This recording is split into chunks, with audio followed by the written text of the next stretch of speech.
అంట నీళ్లు కూడా రాలేదు. ఏమిటో తెలియదు. ఒక్క కన్నీటి చుక్క కూడా రాలేదు. మరి ఏదో చేద్దామనుకుంటే అన్నీ కూడా జీరో అయిపోయింది. ఏంటి మనసు వికలాక అయిపోయింది.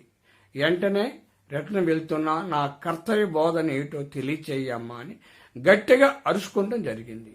అది నైటు 8ంటికి రిటర్న్ అయ్యాను కదండి. ఇంచుమించు 9 తర్వాత ఇలాగా లౌడీగా చనిపోయిన మా మదర్ని తలుచుకొని ఇలా అనుకుంటూ వచ్చాను.